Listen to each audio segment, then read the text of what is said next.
আমরা আসলে একটা অপরাধ সংঘটিত হয়েছে এবং এটা কারা করেছে, যারা অপরাধী, এই বিবেচনা থেকে আমরা আসলে পুলিশ মামলা তদন্ত করি। মামলা তাদের রাজনৈতিক পরিচয়টা আমাদের কাছে কোনো মুখ্য পরিচয় নয়। আমরা তার যে অপরাধের সাথে তার সম্পৃক্ততা, এইটাকে আমরা গুরুত্ব দিতে চাই এবং সে কেন অপরাধটি সংগঠিত করেছে এটা আমাদের কাছে গুরুত্বপূর্ণ। এবং এখন পর্যন্ত বিভিন্ন মাধ্যমে আমরাও দেখি যে বিভিন্ন রাজনৈতিক দলকে জড়িয়ে তাদের সাথে তাদের পরিচয় দেখানো হচ্ছে, কিন্তু আমরা এখন পর্যন্ত কোনো নির্ভরযোগ্য তথ্য থেকে, সোর্স থেকে তাদের রাজনৈতিক পরিচয়ের বিষয়টি আমরা নিশ্চিত হতে পারিনি। যারা গ্রেফতার হয়েছে তাদেরকেও আমরা জিজ্ঞেস করেছি কোনো রাজনৈতিক পরিচয় আছে কিনা, কোনো রাজনৈতিক সংগঠন বা দলের সাথে তারা সম্পৃক্ত কিনা, তারা এই বিষয়ে আমাদেরকে স্পষ্ট কোনো তথ্য দেয়নি।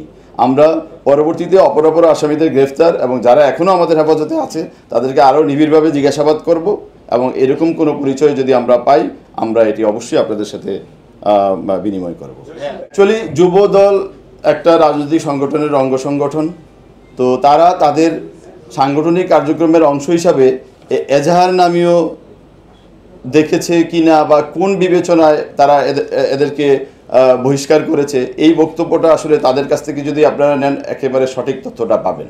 আমরা যেহেতু এটা কোনো রাজনৈতিক বিবেচনা থেকে এই মামলাটা তদন্ত করতে চাই না, এটা একটা খুবই চাঞ্চল্যকর একটা ঘটনা ঘটেছে, এটা মানুষের মধ্যে একটা মানুষকে আলোড়িত করেছে, মানুষের মধ্যে চাঞ্চল্য তৈরি করেছে।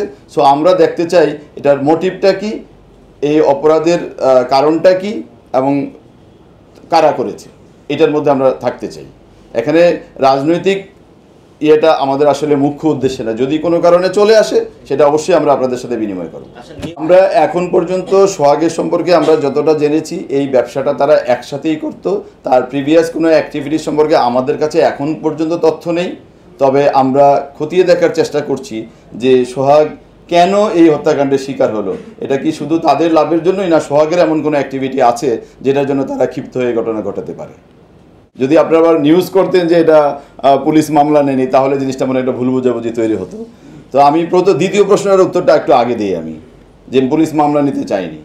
আমরা এই ঘটনা যখন ঘটেছে আমি সময়টা উল্লেখ করেছি, তার 20 থেকে 25 মিনিট পরে আমি ঘটনাস্থলে উপস্থিত হয়ে পরদিন সকাল 5টা পর্যন্ত আমি নিজে থানায় উপস্থিত ছিলাম।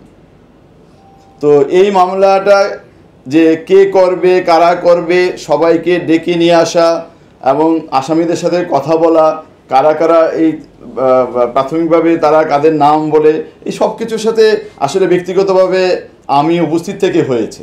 এখন যদি কেউ বলে মামলা পুলিশ নিতে চায়নি, তাহলে আমি দুঃখের সাথে বলবো যে এই তথ্যটা সঠিক না, কেননা আমি নিজেই তো এটা সাক্ষী। আমি তো মামলাটা, আমরা বাদী খুঁজতেছিলাম।